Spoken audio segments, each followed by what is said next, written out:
Ассалаумағалейкум қадірменді қонақтар, бағдарламамызға қош келіпсіздер.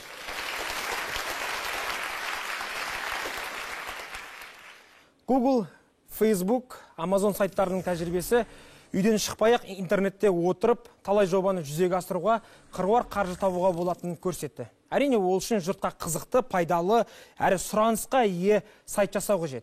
Себебі интернет бизнес, интернет идеология. Мұны терең түсінген қазақтың жігіттері де өзінше қазақша сайт жасауға талпынып көрді. Деңгейлері бүгінде әртүрлі. Бірақ олардың көпшілігі бүгінде ақпараттық порталдан аса алмай жатқанын мойындауымыз қажет. Өйткені дәл осы уақытта орыс тілді отандық сайттарымыз жылына иелеріне миллиондаған доллар табатын дәрежеге жетті. Ендеше біздің қазақ сайттары қашан жаппай өзіміздің оқырмандардың сұранысына ие болады. Қазақ сайттары өздерінің әлеуетін қалай және қашан көтеру қажет? Дәл осы сұрақтарға жауап іздемес бұрын, алдымен мына бір қысқаша сюжетті көріп алсақ.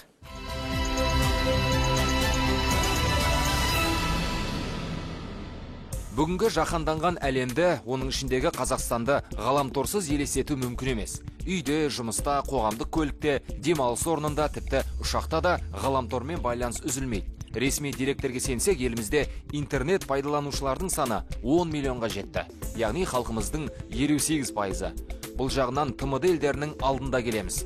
Бірақ азаматтарымыздың барлық қажеттілігін отандық Қазнет қанағаттандырып отыр деуге ауыз бармайды. Мәселен, тек ресейлік Mail.ru әлеуметтік желісіне тәулігіне 1,5 миллион отандасымыз бас сұқса, өзіміздің ең атақты сайттарда 200 мыңдай отандасымыз күніне бір рет қарасын көрсетіп қояды. Дегенмен сол ең танымал дейтін сайттарымыз тек орыс тілінде. Негізінен ақпараттық жаңалықтар сайты. 2000 жылдардың бел ортасынан қазақтың журналистерде қызығушылықпен қазақ тілді сайттарды іске қоса бастады. Кейіннен Айқын, Жасалаш, Түркістан газеттерде ғаламторлық нұсқасын оқырманның назарына ұсынды. Үкімет те қарап қалған жоқ. Қазақ тілді ақпарат желілерінің жетіспеушілігін түсініп, Қазконтент компаниясы арқылы Бақ, Б-Ньюс, Кастюб, Бизнет сайттарын Ел.кз әлеуметтік желісін іске қосты.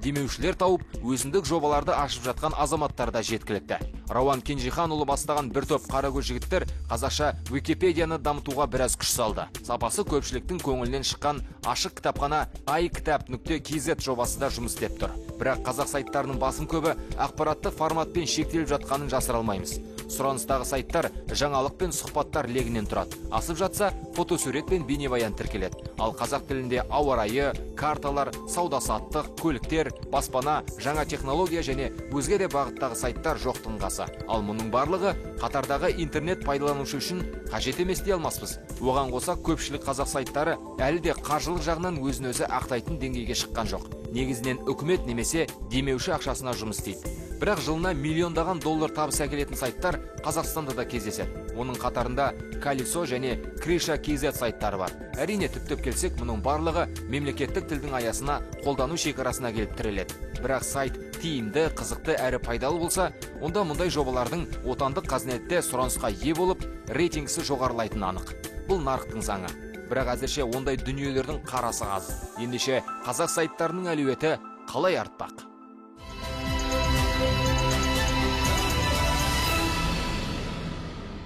Кенжеболат мырза, алғашқы сауал өзіңізге. Енді жаңа сюжет айтылғандай, соңғы 4-5 жылда қазақ сайттары шүкір дейік, көбейіп бара жатыр. Бірақ олардың деңгейіне көңіліңіз тола ма? Бүгінгі күні ақпараттық кеңістік жаңаша сипатта жұмыс істейтініне көзіміз жетті. Бүгінгі күні ақпараттық біздің алаңымыз нарықтық ақпараттық алаңға айналды деп айтуға толық негіз бар. Ол деген сөз, біз бәсекелестік ортада жұмыс жасаймыз деген сөз. Осы тұрғыдан келген уақытта сол бәсекелестік ортаға шыдас беріп жүрген жалпы біздің қазақ сайттары да егер жұмыс жасап жататын болатын болса, яғни бүгінгі күннің талабына олар сай келіп жатыр деген сөз. Яғни осы тұрғыдан келген уақытта қазақ сайттары басқа сайттарға қараған уақытта әлсіз, қауқарсыз деген әңгімелердің негізсіз екендігіне біздің көзіміз жетеді. Әрине, жаңа бұл мәселе болғаннан кейін, жаңаша іс болғаннан кейін, жаңаша кірістіп жатқаннан кейін, біз ойлағандағыдай, мысалға бірден үлкен жетістіктерге жету мүмкін емес. Қалай болғанда да оған уақыт керек, оған белгілі бір жаңағы шарттардың орындалуы қажет деген сияқты. Яғни бәсекелестік ортада ол өзді өзі ақтау үшін оның бірінші кезекте сапасы, контенті дұрыс болу керек деген сияқты. Сіз айтасыз, жаңалықтармен ғана шектеліп жатырмыз деген сияқты. Қалай болғанда да өзі 1000 шақырым жасау үшін бір алғашқы қадам жасау керек қой. Яғни сол жаңалықтардан бастап, ары қарай басқа жаңағы контенттің түрлеріне қарай ауысатын болатын болса, меніңше бұл мәселе шешімін табады деген ойдамын. Кенжеке, енді осы сайттардағы мақалалар болсын, ақпараттық жаңа ағындар болсын, соның сапасына өзіңіз тәжірибелі журналист ретінде көңіліңіз тола ма? Талдауларына? Жалпы мен ойлаймын, мысалға олар ешқандай сұранысқа емес, немесе олардың сапасы тым төмен деп айтуға меніңше онша негіз жоқ. Оған айта алмаймыз олай. Айта алмаймыз. Мен мысалға өзім мысалға Абай кезеттегі шығатын материалдарды өте қызығушылықпен оқимын. Маса кезеттегі материалдарды өзім қызығушылықпен оқимын. Мысалға соларға сілтеме жасай отырып, өзімнің жұмысымда мысалға кейбір деректерді пайдаланамын деген сияқты. Яғни мен тәрізді сондай қызығушылық танытатын азаматтардың қатары бар деймін. Қайрат мырза, енді мынау тек қана статистикаға сүйенетін болсақ, бүгінде қазақстандық орыс тілді сайттар енді бір айдың ішінде кейбіреулеріне 8 миллион, 7 миллион адам бір кіріп шығады. Енді қазақ тілдерге ондай деңгейде емес. Мына ашығын айтайық. Бар мәселе тек қана сол тілдің қолдануында да деп айта аламыз ба? Бұл жерде тілдің қолданыс аясының кеңдігі орыс тілді сайттардың қаражат тауып жұмыс істеуіне мүмкіндік туғызып жатыр, оны ашық айтуымыз керек. Енді кеше кеңес заманында да қазақ тілінің дамуына, оның қолданыс аясының кеңуіне тосқауыл тұсау қойылды. Енді тәуелсіздік кезеңінде ғана қазақ тілі кішкене даму өрісін алып келе жатыр. Енді бұл жағынан алғанда да екінші енді біз қазақ тілді аудитория негізінен ауылдарда орналасқан. 40%-ға жуық халқымыз ауылдарда интернетпен айналысу мүмкіндігі шектеулі. Сондықтан да анау біздің негізгі аудиторияларымызға жетпей жатқан тағы бар. Яғни қала тұрғындарының көбі бұрынғы дәстүрмен орыс тілді және соған бейім болып келеді. Сондықтан орыс тілді сайттардың әлеуеті күштірек. Ал енді екінші жағынан қарасаңыздар, біртіндеп біздің елімізде қазақ халқының саны да артып келе жатыр. Енді ойлаймыз, тағы бір 20 жылда 80-90%-ке көтерілген кезде қазақ тілді сайттардың да әлеуеті күшейеді және бәсекеде ұтады деп ойлаймын. Ол болашақтың ісі. Енді 20-30 жылдан кейін қазақтың саны өскен кезінде біздің сайттарға да сұранысқа ие болады деп отыра берсек, уақыт өтіп кетпей ме? Өйткені интернет ол ең біріншіден бәсекенің алаңы. Енді бәлкім біздің енді сайттар сұранысқа ие болмауының себебі бәлкім жаңағы енді жылдамдық, техникалық жағынан бір артта келе жатыр ма? Енді ашығын айтайық, бүгінде Бақ.кз пен Тенгриньюздың, Закон.kz-тің бүгінде енді жылдамдығы бірдей деп айтамайсыз қой мәселен. Оны ашығын айтайық. Енді әрине бәріміздің тілге жанашырмыз, бірақ енді шындықтың көзіне ашық қарауымыз керек қой.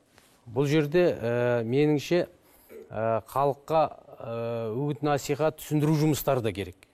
Мына мысалы өзінің отандық өнімге деген сұранысты арттыру керек. Мысалы шетелдерде қарасаңыз, бала бесіктен белі шықпай жатып, өз отанының өнімін алуға сол дайындайды.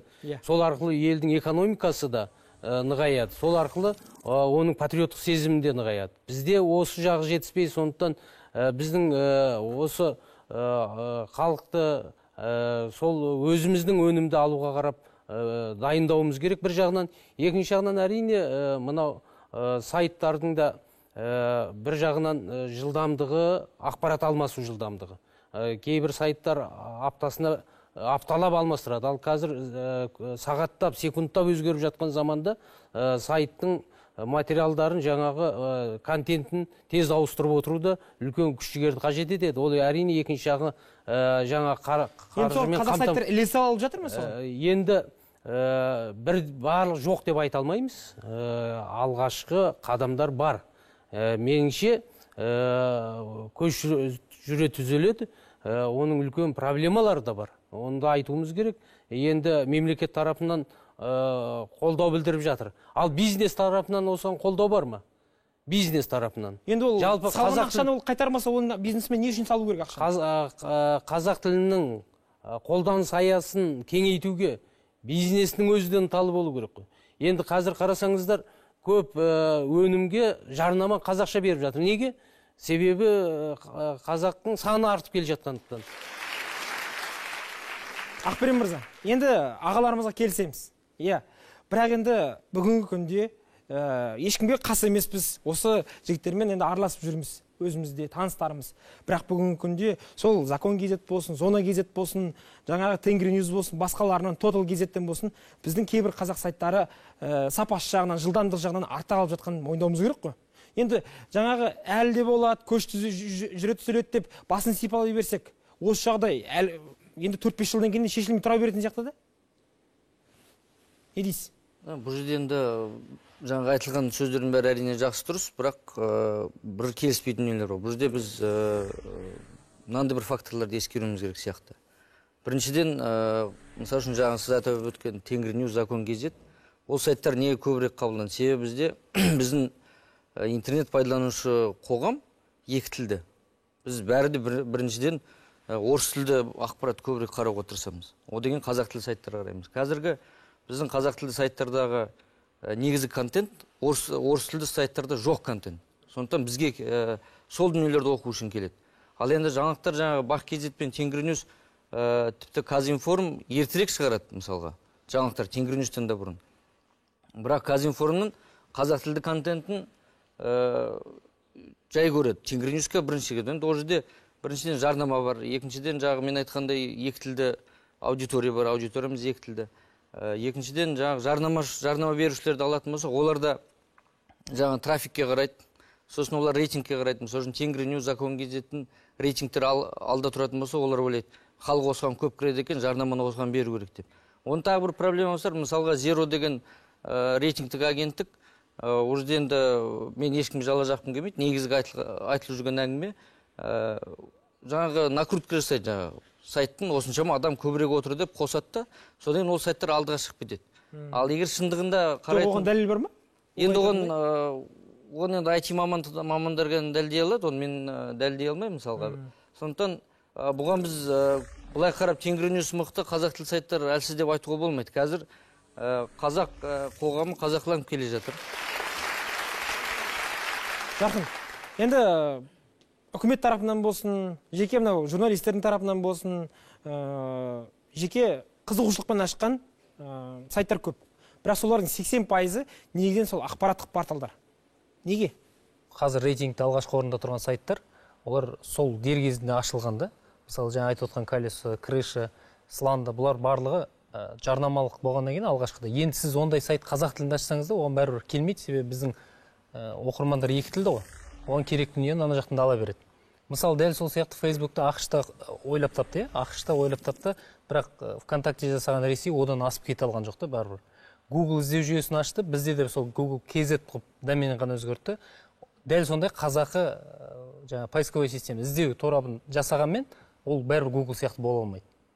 Яғни, кім бірінші ойлап тапты? Және өзінің өзгешелігімен ғана ала алады. Қазақ сайттары Тенгриньюзбен, мысалы, жаңалық ақпарат. Неге, мысалы, Тенгриньюз көп кіреді, қазақша Бақ KZ-ке Тенгриньюзге қарағанда аз кіреді. Себебі жылдамдық жағы бірдей болғанмен, бәрібір бірінші ашылған сайт, жылда не жағынан оқырмандар көп жеді. Иә, халық үйреніп қалды. Қараңызшы, жақын оған келсем бір жағынан. Бірақ енді Закон KZ бұрыннан ашылды, 2000 жылдардың ортасында ашылды. Бірақ Тенгриньюз жақында ғана осы арабасы 2 жыл бұрын ашылды. Бірақ оның қаншама деген контенттің аудиториясын тартып алды ғой. Неге? Өйткені ол жылдам, өйткені ол ең бірінші ақпараттардың бәрін бірінші беріп отырады. Яғни сапа. Ал сапа болатын болса, бәрібір өзге адамның жаңағы аудиториясын тартып алуға болатын дәлелдеп берді ғой. Тенгриньюз өзін-өзі ақтайды дегенге сенесіз бе сіз қазір? Жоқ, ол бүгінде эксперттердің жаңа пікірінше ол шығыны мол сайттардың қатарына жатады. Шығыны мол. Демек, сондай қаржы салса, қазақ сайттарында солай ұстап тұруға болады. Яғни барлық мәселе тек қаржыда ма? Әрине, қаржы ресурс. Қаржыландыру. Біз тағы да айтамыз, біз нарық заманында өмір сүріп отырмыз. Әрбір зат нарықта өз өмір сүру керек. Қандай сайт болсын, қандай ақпарат болсын. мысалы жаңа айтты, Фейсбукты айтты. Фейсбук бар, контакт бар, тағы басқалар. Мәселе бұл жерде қаржыландырғанға байланысты. Ол коммерциялық тұрғыдан қанша пайда келеді кәсіпкерге, соған байланысты. Мысалы айта кетейін, Apple компаниясы iPhone деген телефон шығарды ғой. А бүгін сол планшет технологияны рынокты ұстап отқан Samsung 67% ұстап отыр. Мысалы Apple-ден кейін шықса да, өйткені қанша ақша қаржыландырды, қандай сапалы өнім жасады, соған байланысты. Бүгін күні мен де мысалы кәсіпкер ретінде осы интернет саласында жаңаға белгілі бір жобаларға инвестиция жасауға дайынмын. Бірақ бүгін қарап отырмын, мысалы қанша ол бізге пайда келе алады. Сондықтан ол жердегі пайда аздығынан қазір біз оған кірісіп жатқан жоқпыз. Бірақ жаңа айтқандай, бүгін күні қазақ пайдаланушылардың саны жыл сайын көбейіп жатыр. Өйткені біздің қазақ тілді азаматтардың бәрі ауылда, ауылды жерлерде. Олардың бәрі интернет жүйесіне пайдаланып, қазір олар ақпарат жүйесіне кіріп жатыр. Сондықтан олардың саны көбейген сайын бізге жаңа нарық ашылады. Азамат мырза, қараңызшы, ол жерде бір сұрақ болады. Сіз кәсіпкерсіз, қолыңызда 100 мың доллар бар делік. Арамызда ұлт KZ-тің, айналайын KZ, мұнара KZ, жақсы KZ-тің өкілдері отыр, жетекшілер отыр. Осы сайттарға бүгінде сіз өзіңіздің 100 мың долларыңызды салуға дайынсыз ба? Олардың сіздердің ақшаңызды қайтарып беретіне 2 жылдың ішінде көзіңіз жете ме? Мен ойымша, ондай бизнес жоспарларды біз қарауға дайынбыз. Бірақ мен бүгінгі күні білем, егер біз... Жоқ, сенімдісіз ба, жоқ па? Мәселе сонда. Мен сенімді. Бірақ ол үшін кәсіпкер адамдар керек. Ана нарықты түсініп, қай жерден ақша таба аламыз, қалай біз пайданы қайтара аламыз деген сияқты. Бүгінгі күні ондай жобалар болса, миллиондаған доллар инвестиция жасауға дайынбыз біз. Өйткені бұл болашақты бағыттайтын, анықтайтын жол интернет жүйесі. Түсінікті, рахмет. Аршат, мен жаңағы бүгінде соңғы 2 жылда ашылып жатқан жаңағы сайттардың көпшілігі ақпараттық порталдар деп бекер айтқан жоқпын. Енді оны жасыра алмаймыз. Таза пайдаланушы ретінде, интернет пайдаланушы ретінде менің сізге бір сауалым бар. Мен таңертең келем, жаңағы интернетті қосам. Тенгриньюс көбінесе жаңағы жұмыс сайтына айналып кетті, көпшілігінде. Ішіне жаңалықтарды көріп шығам.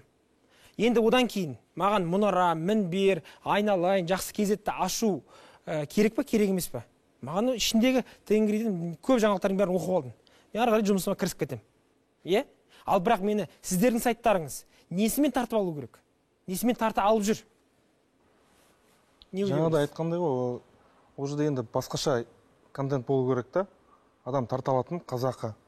Жоқ, соны енді басқаша жасай алып жүрсіздер ме сіздер енді? Мәселе сонда ғой. Біздер мысалы мұнарада жасап жүрген нәрсеміз, мысалға шетелдік бақтан Қазақстан туралы жазып жатқан мақалаларын күнделікті аударып отырмыз, 1-2-ден күніне.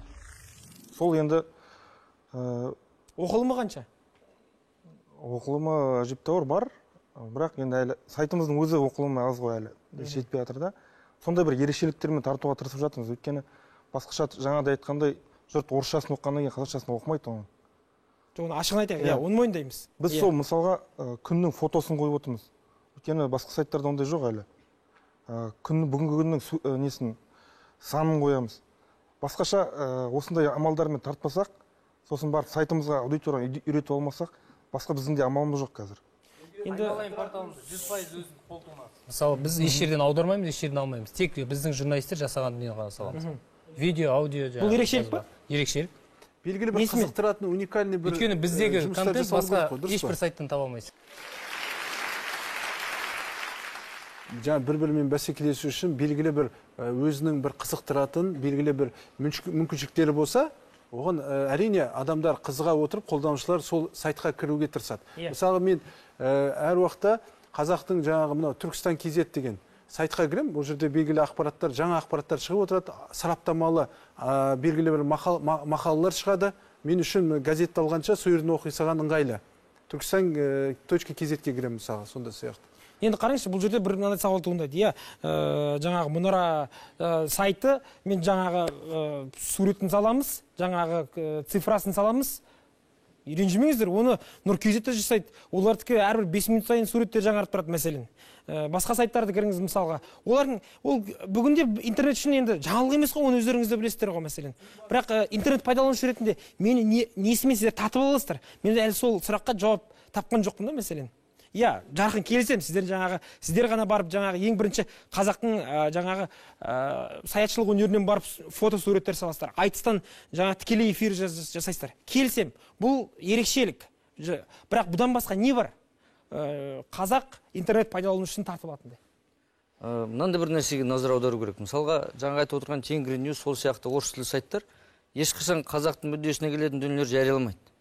Иә, оны көрдік. Оны білесіздер. Мысалға, қазақты жәбірлеп жатса, болмаса қазақ мемлекетіне қарсы бір шетелдің саясаткері болсын, тағы біреу болсын, сөз сөйлесе ешқашан жарияламайды. Дұрыс, келісемін. Мысалы үшін осындай дүниелер жариялайтында бір алаң керек қой. Әрине, міндетті түрде. Ол енді мысалы үшін ол қазақ тілді сайттарының қазір негізгі міндет. Енді ол мысалы үшін сіз ойлаңыз, ұлт кезетте қазір біз 2 адам жұмыс істейді. Тенгриньюста 50-ден астам жұмыс істейді деп есептеймін. Олардың камералары бар, басқа жаңағы құрылғы жағынан олар енді базасы мықты енді. Иә. Бірақ соған кіретінді, бірақ бізге де кіретін сол аудитория негізі бір. Мүмкін жаңалық оқитындар көбінесе кіретіндер, бірақ қазақтың қоғамында қандай қордаланған проблемалар бар, қазақтың қазіргі мүддесін нені көздеп жатыр, жалпы қазақ қоғам нені аңсайды, қандай мұраттар бар, қандай мақсаттар бар, нені армандайды деген дүниелер келген кезде, ол міндетті түрде біздің қазақ тілі сайттарының ішінде ол контентінде табылады. Сондықтан негізгі ерекшелік осы деп ойлаймын. Өз абай газетінің құрылғанында біз басы қасында болдық. Міне 5 жыл болды. 5 жылдың ішінде қазақ қоғамының белгілі бір деңгейде санасына сілкініс әкелген сайт болатын. Қазіргі соның қасында құрылып келе жатқан сайттардың көбісі осы мақсаттың төңірегінде жұмыс істеп жатыр. Сондықтан келсем.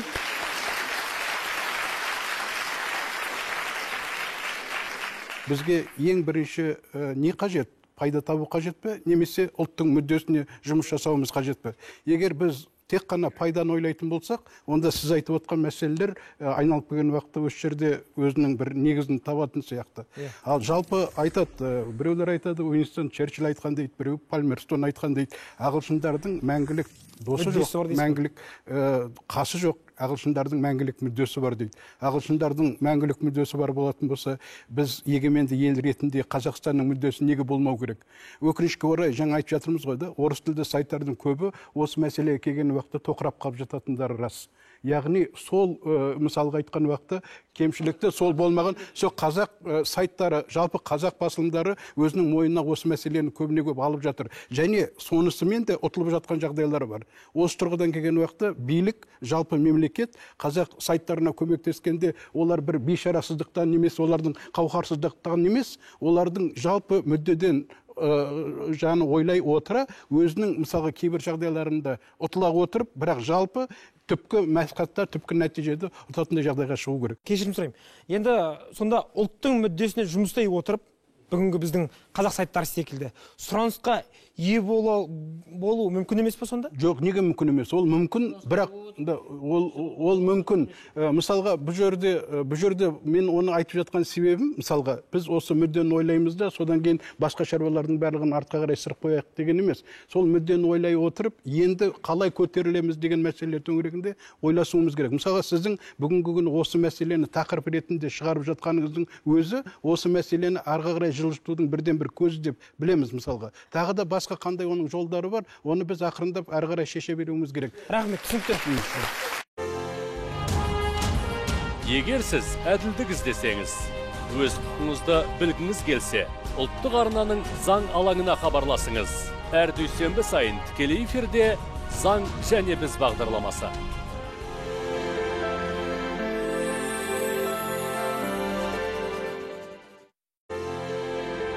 Қазақстан ұлттық арнасында төл туындының тұсаукесері. Жаңадан келдің де? Иә. Қайдан келдің? Құланнан. Ауылдан қалаға келген, болмысы бөлек, табиғаты таза. Дұрыс, Құлан. Менің атым Құлан емес. Сырғалым. 15 қаңтардан бастап. Мен ағамыз айтты ғой, мен шыны керек қой келіспеймін. Өйткені бүгінгіні біздің мемлекетіміздің ұйымдарымыз ұлттық сайттар көп ашып жатыр. Барлық сайттар толық ақпарат бар. Ол жағынан ешқандай әңгіме болмау керек. Ұлттық сайттар өте көп, ал коммерциялық сайттар ол аз. Мәселе сода. Бұл кемшілік. Бұл кемшілік. Ал мемлекет тарапынан қазір бізде сайттар, ақпарат құрылымдар өте көп. Иә. Ал коммерциялық, жалпы қазақ сайттар жайлы коммерциялық, бізде пайда түсіретін, жұмыс орындарын ашатын сайттар керек. Мысалға, жаңа сіз айттыңыз, Facebook, Google дедіңіз, олар миллиондаған адамды жұмыспен қамтамасыз ету. Сондай бизнес ретінде жасау. Қазақ тілінде ашылса, ақша салар ма едіңіз оған? Әрине, егер пайда келсе, неге салмасқа? Пайда келсе саламыз ғой. Жалғас Ертай деген бір бауырымыз бар. Сол 50 жаңа қазақ тілді лидер сайттардың тізімін жасапты. Содан кейін ірі жаңа жарнама берушілерге барған кезде бұның аудиториясын анықтағанда 160 мың адам кіріп оқиды екен, енді орта есеппен. Әрбір сайтқа ма? Жалпы 50 сайттың жалпы несі? Аудиториясы. Енді бір жарнама беретін болса 50 сайтқа жариялаймын деген әңгіме оныкі. Енді үлкен жарнама беруші компаниялар мынандай нәрсені түсініп отыр. Жаңа біз айтып кеткен қоғам қазақыланып келе жатыр. Бір, екіншіден қаладағы барлық жарнама объектілер, билборд болсын, телевидение болсын, реклама, басқа рекламалардың бәрі жұмыс істемей жатыр. Яғни олар енді ауылдық жерлерге өзінің өнімін өткізу үшін бәрі де қазақ тіл сайттары қазір бұрылып келе жатыр. Кейінгі бір жылда бізге ақырындап жарнама түсе бастады. Енді ол бір нәрсе. Екіншіден, әртүрлі бағыттағы сайттар бар, олар өздерін ұстаздар кезетті айтып кеттіңіз, иә? Ұстаздар армиясы өте көп, олар кіреді міндетті түрде. Ал жаңағындай қоғамдық саяси сайттардың әрине конверсия жағы кішкене, монетизация жағынан кішкене қиындау, себебі кез келген жарнама беруші саясаттан қорқады. Сондықтан осындай бір факторлар бар енді. Енді осыған балама ретінде жаңаға айтып жатқан коммерциялық сайттарды ашуға не кедергі мысалға? Енді оны ашатын бизнесмендер ашқан, біз енді жұмыс істейтін кім еді? Ол жерде жұмыс істейтін осы блогерлер. Нұреке, қыстырма сөз. Бұл жерде былайша айтқан кезде кәсіпкерге байланысты. Сондай бір кәсіпкер туылу керек қой былайша айтқанда. Қазақтың жаңағы салт-дәстүрін, жаңағы бәрін ұштастырып, сол интернет жүйесінде сауда-саттық жасап, белгілі бір жұмысшылар алатын сондай адамдар туылу керек. Мына Стив Джобс сияқты, мысалы, дұрыс па? Сондай. Сондықтан ол тәуекелге бара алатын. Заманның талабы. Бізде Америка қоғамы емес. Жоқ, біріншіден. Бізде қазір идеяны әкелсе, кез келген бизнесмен оған қарамайды. Бірінші ең бастысы бұл ғаламтор интернет жүйесі, бұл заман талабы. Бұл заман талабы, бұл дамиды бізде. Бірақ сол дамыған кезде біз белгілі бір жаңағы дүкендер, белгілі бір коммерциялық орындар интернет жүйесінде ашуымыз керек. Бұл бізді қазақ тілді азаматтар үшін қызық болу керек. Енді Нұрмұхаммедтің міндеті ойындату болып тұр ғой. Расында шынымен де сен айтқан Зәкөн, Тенгри университетінен біз кембіз, иә, сондаймыз. Бірақ неге кембіз деген сұрақ келгенде мен 4 жауабым бар да. Бірінші, айтыңыз. Бір құлдық сананың сарқыншағы бар. Мысалы, мен өзім, жеке басым, Бақ кезеттен ақпарат оқысам, мысалы, Калашников қайтыс болды десе, қой тағы. Тенгриністен ар кетсе, Ресейдің үрнетін шарлап кетем де. Сондықтан да біз ақпаратты біріншіден орыс тілден қарауға ынтықпыз да. Өзіміздің ақпаратқа сенімсізбіз. Бұл бірінші себеп деп қойықшы, бұл бір ғана себеп. Екінші себеп, мен ойымша, бұл идеологиялық. Өйткені, былай қарасаңыз, қазақ тілді сайттардың дені 70-80% мен өртіп отырған. Ұлт кезет, жақсы кезет, алып қараңыз. Мұнара, айналайын, бәрі қоғамдық саяси. Бәрінде айтылатын тақырыптар не? Ұлт, дін, саясат, жаңағы кішігірім сараптама деген сияқты. Бірақ негізгі контингент қазақ қоғамында 17 миллион адам айтып отыр ғой. 160 мың адам қазақ континент келетін. Ал қалған адамдар қызығы негізі қазіргі адам кәдімгі тұрмысы, оларға Украинада не болып жатты, Сирияға кім кетті? Секталардың арасы керек емес, оларға пәтермен үйдің, көліктің бағасы керек, ертең ауа райы керек, содан кейін хачапуриді қалай жасаймын деген сияқты рецепт керек. Болды. 16 миллион адамға сол керек та. Ал бізде қалай? Бүкіл костяк, қазнет дегеніміз кәдімгі қоғамдық саяси сайттар, өздерінше сараптама жасап, жұртқа ақ, мынау қара, анау пәлен, мынау секта деп айтып отыратын ақылдылар. Ал қалған шын мәнінде 16 миллион кемшілік емес болса, қазақ кемшілік қой, мен айтып отырған кемшілік. 16 миллион халықтың біз сұранысын қамтамасыз етіп отырған жоқпыз да. Үшіншіден технологиялық мүмкіндіктер бар. Бір ғана мысал айтайын. Vox Populi деген сайт бар. Бренд Әлішер Ерікбаевтың баласы, туындысы анау-мынау. Енді Искандер Салихаджиев деген блогер бар, керемет. Твиттердің 7-ші строкасынан түспейді өмірі. Сол айтады, мен фоторепортаждарды түсірем дейді. Vox Populiға бергім келмейді. Қазақ тілді фоторепортаждар салатын сайт болса мен берер едім дейді. Бірақ ондай сайт жоқ. Неге? Uvisionға салсаны пикселизациясы нашар, суретті бұлдырлап кетеді. Онан кейін Садық Шерімбектің сол Uvisionға тақылеттес баламасын жасаған видеомыз деген. Ол жерге салса да пикселизациясы нашар, сурет бұлдырлап кетеді, Uvision-дағыдай сапалы шықпайды. Яғни бұл технологиялық мүмкіндік. Осындай технологиялық мүмкіндік жасайтын біздің мамандар өкінішке қарай жоқ болып тұр. Алаң жоқ болып тұр. Мүмкін мамандар бар шығар. Төртіншіден, қалай дегенмен ол ресурс. Бағана айтқанда Ақберен ағамыз сәл көп айтып отыр. Негізі Тенгриньюсте 16 журналист жұмыс істейді енді. Қалғандарын есептемеген кезде. Біздегі ең көп сайтта 5 адам. Ал 16 адам жұмыс істегені қалай, 2 адам жұмыс істегені қалай. Сондықтан да бұл жерде әртүрлі фактор бар да. Бәріне келісуге болады. Жаңағы сіз айтқан себептерге. Я жылап отыра беруге болады. Біз ұлттың мүддесіне жұмыс істеп жатырмыз, басқалардың барлығы кейінгі мәселе деп. Бірақ сол арқылы қазақ сайттары ұтылып отыр бір жағынан. Не істеу керек сонда енді? Ол бәрібір не десеңіз де сіз ертең 17 миллион аудиторияның ең болмаған кезінде тең жарысын тартып алуыңыз керек қой. Жақсы болсын, мұнара болсын. Ақберен айтқандай, бірінші орта қалыптастыру керекпіз. Біздер қазір мысалға ақпаратты құр су ретінде беріп жатырмыз. Бірақ орысшасы бар болса да, мейлі ол бола беру керек. Біз қазір алдымен адамдар үйретіп алу керекпіз. Яғни артынан уже санаға сіңеді, адамдар қазақша сайттар оқи бастайды. Мысалға, өзім мысалы сайттың Керек-инфо сайты 10 жыл болды биыл. 10 жылда бірінші рет осы жылы жарнама алып отыр. Енді ғана адамдар жарнамамен айналысып жатыр. Жалғас Ертайды айттық қой.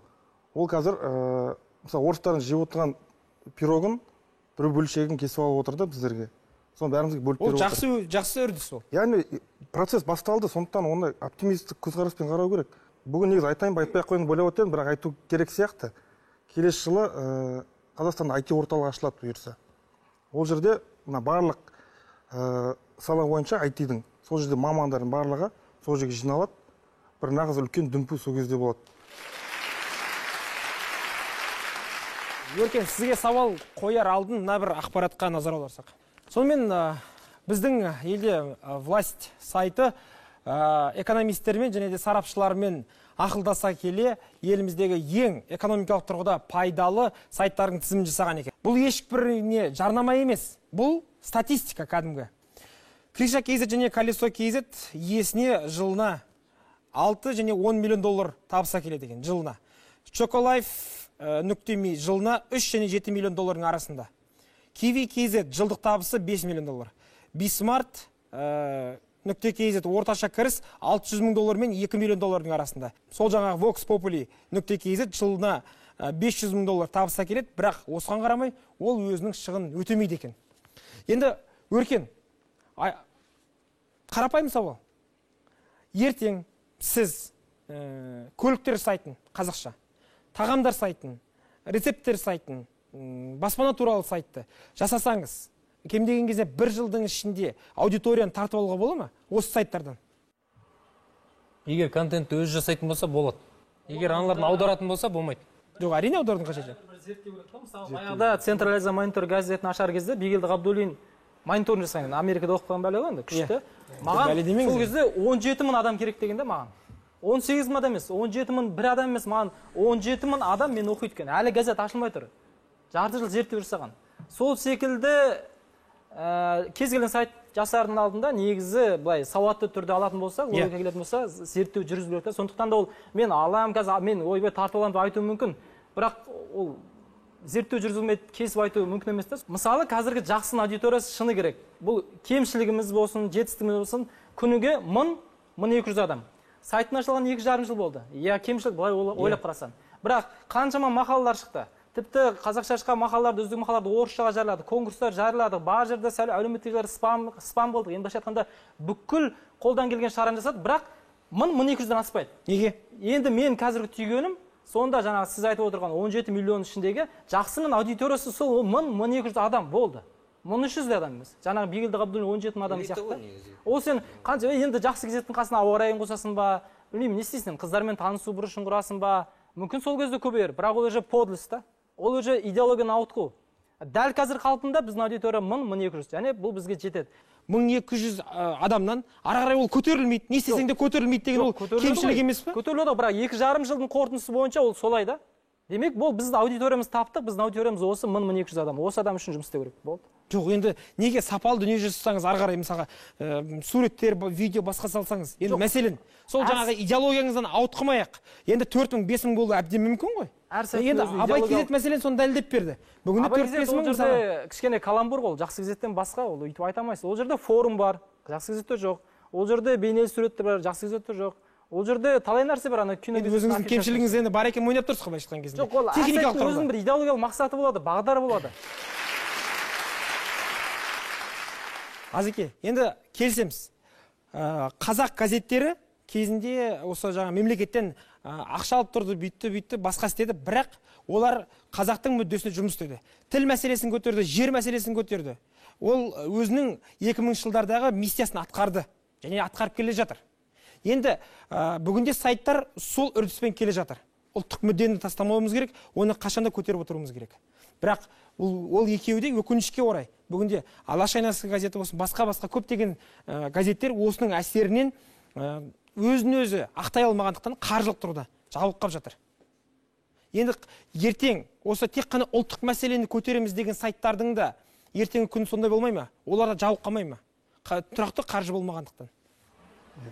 Бұл жерде біріншіден мынау интернет жүйесіне, интернетке қарайтын болсақ, бұл үлкен нарық қой. Бұл нарықта бүгінгі күні мына сайт деп айтып портал сайт, оның қазір уақыты кетіп жатыр, қазір интернет жүйесіне. Негізгі интернет жүйесінде ол әлеуметтік желілер қазір. Бүгінгі күні, мысалға, мен өзім Фейсбукта отырам. Ол жерде қазақша жазуға болады, қазақ ақпаратты бере аласың, ұлттық мүдделерін айта аласың ол жерде. Дұрыс па? Ол жерде бір ақпарат жіберсең, сені бірден 10 мың, 15 мың адам оқиды. Мысалы, сондықтан ал уақыты жаңа сайт дейміз, жаңағы оның бәрі кетіп жатыр жайлап.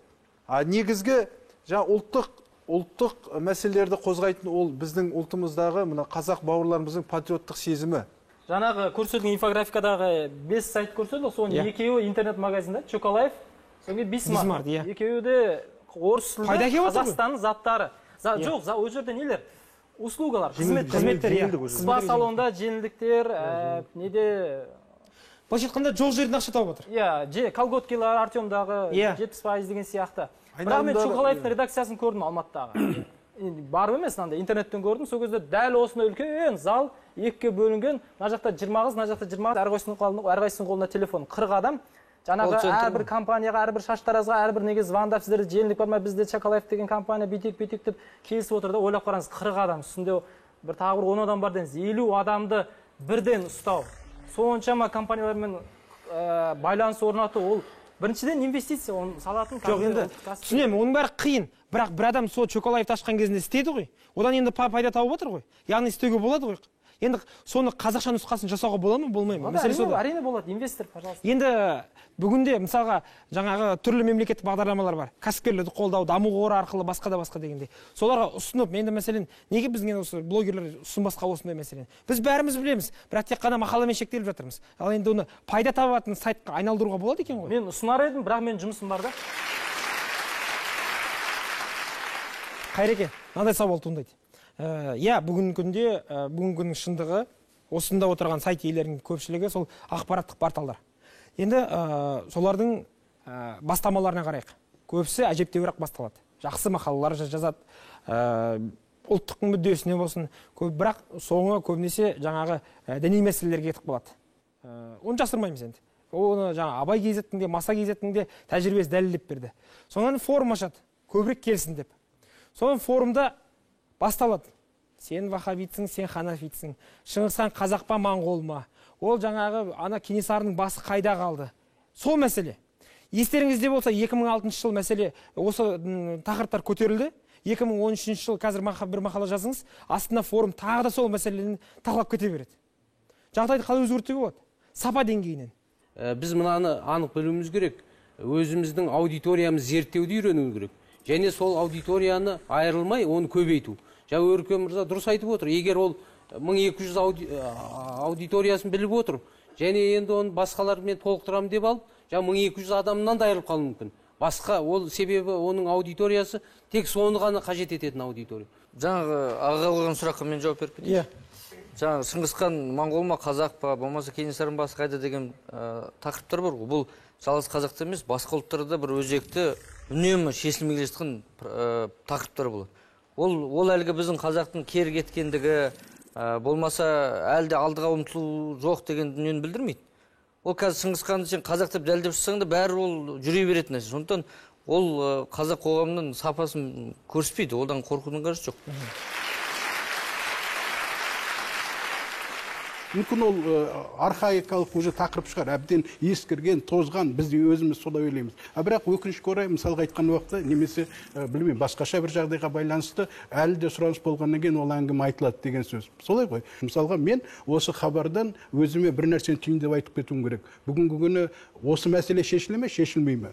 Егер ол шешілмейтін болса, мүмкін бұны біз тоқтатып басқа бір сапаға қарай шығуымыз керек. Немесе басқа бір жағдай. Мына кісі айтып отыр, әлеуметтік желілерге мүмкін шығуымыз керек шығар. Сайттар, порталдар өзінің мысалға уақытында жасады да кетіп қалды деген сияқты. Қазір айтып жатыр ғой, газет деген керегі жоқ. Айналайын, Нұр Астана қандай тамаша газет еді. Сіздер айналайынға айналдырыңыздар мысалға да. Енді білмеймін, ол қаншалықты бүгінгі күні ол өзінің мысалға өзінің нәтижесін береді. Мен мысалға өзім оқырман ретінде Нұр Астана газетін алып оқым келетін. Ондағы масқара, тамаша дүниелерді мысалға мен оқым келетін. Ол менің аудитория, менің оқырман. Сондықтан сізден айырылып қалды бұлар. Сізден айырылып қалды. Да, мысалға сондықтан оны қарау керек. Астана бірінші жастар газеті болған. Ол Кенжебек ағаның құрдастарына арналмаған газет болған. Яғни сайт, қазір жастар барлық сайтты оқиды. Біз қазір айына бұрын 20 мың газет шығатын болса, біз соған жақындап қалдық. 2-3 айдың көлемінде. Айына есептегенде, қазір оқырманымыз. Біз оқырман жоғалтқан жоқпыз. Бізде мынандай маман мәселесі де бар. Мысалы, газеттің редакциясын сақтап қалғанмен, мен газеттік стильден ары кете алмай отырмын. Бәрі айналып келіп жазады. Маған видео керек, маған аудио керек. Оған мамандарын тартпайды. Журналистика факультеті ондай маман дайындап жатқан жоқ. Конвергентті журналистикадан хабар жоқ. Олар айтады, мен Нұр Астанада баяғыда істегем, мысалы, басқа Алаш айналасында, Түркістанда істегем, сайтында да мақалам шығатын деп. А ол интернет мен газет екеуі екі бөлек қой. Мысалы, ол газеттегі материалын сақтап қояды. Бүгінгі газеттердің сайты, ол мен айтарым, газеттердің материалдарын жинап қоятын электронды архивтек. Онда ешқандай айырмашылық жоқ. Жарқын, енді бүгінде бұл жерде мынандай сауал туындайды да, осы газетпен жаңағы мақалаларға келетін болсақ, оның сапасына келетін болсақ, құлаш газетте мақала жазуға болады. Керемет зерттеп, саяси болатын болсын, әлеуметтік мәдени болатын болсын. Енді осыдан біздің сайттар кете бастады. Олар қысқа, нұсқа, әрбір сөзін байыптап жазатын стильге көшті. Бұдан жалпы қазақ журналистикасы, стилистикасы болсын, ұтылды ма, ұтты ма? Себебі оқырман талабы сондайда, біз мысалы интернетпен газеттің айырмашылығы, біз оқырман тікелей зерттей аламыз. Мен оқырманыма бүгін салсам, ертең оны оқи ма, оқымай ма? Мен ертеңінде біле аламын. Немесе таңертең салған материалымды кешке қараймын да, менің оқырманыма не керек емес мен анықтай аламын. Газетте ол бұрын хат жазатын редакция, хатта жазбайды. Бір бағытта да оқырманға сен оқисың ба, оқымайсың ба бере береді, оның жауап жоқ. А сайтта жауап бар, мен оқырманыма не керек. А мен біліп отырған шығармын, егер қысқа материал берсем, бүгінгі оқырманыма сол керек шығар. Түсінікті, рахмет.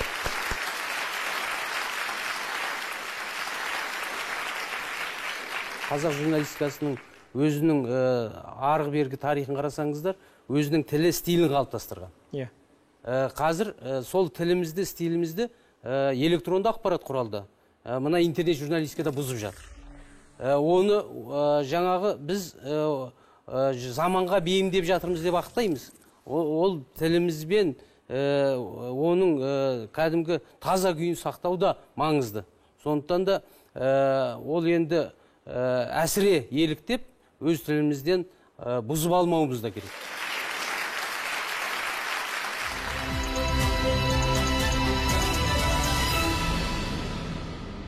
Құрметті қонақтар, бағдарламамыз қорытындыласақ. Соңғы сауал. Не десек те, бүгінде Қазнеттің, соның ішінде қазақ сайттарының өзіндік идеологиялық тұрғыда артықшылықтары бар. Ол оның газет журналдардан қалған миссиясы. Одан бүгінгі сайтта кетіп қалмайды. Өйткені ол жерде жұмыс істеп жүрген, ол сол бұрынғы газет журналда істеген журналистер. Бірақ енді екі тұрғыда есептеген кезімізде нарықтың талаптарында есептесек, қазақ сайттары сапалық тұрғыдан, аудиториялық контент тұрғыдан жаңа деңгейге, жаңа бір сатыға өсу үшін не істеу қажет деп ойлайсыздар? Қысқа нұсқа жауаптарыңыз.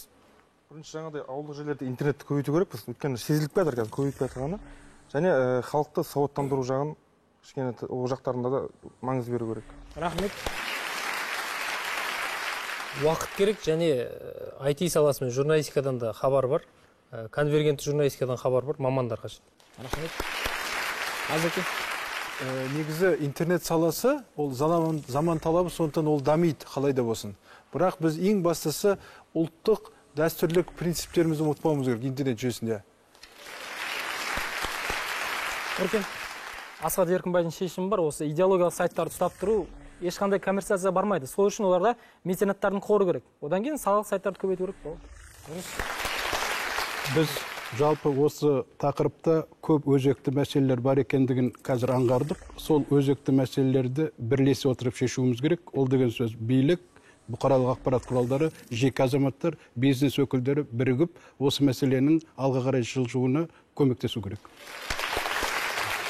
Біз енді жаңа ғасырда өмір сүріп жатқандықтан, жаңа ғасырдың талабына бейім болуымыз керек. Сол себепті енді бірігіп, бұл да елдің, ұлттың бір мүддесі болғандықтан, оған бірігіп тірлік істеуіміз керек. Жалпы кез келген қазақ тілді сайт, мысалы қоғамдық саяси бағыттағы сайтты ашатын адам ең бірінші неге бара жатқанын білу керек өзі. Яғни ол талмай еңбек етуін қажет екенін түсіну керек. Және ол жерде көп қаражат бола бермейтінін білу керек. Енді еңбек қана, содан кейін патриоттық сезім ғана бұны алып шығатын шығар, басқа енді. Рахмет.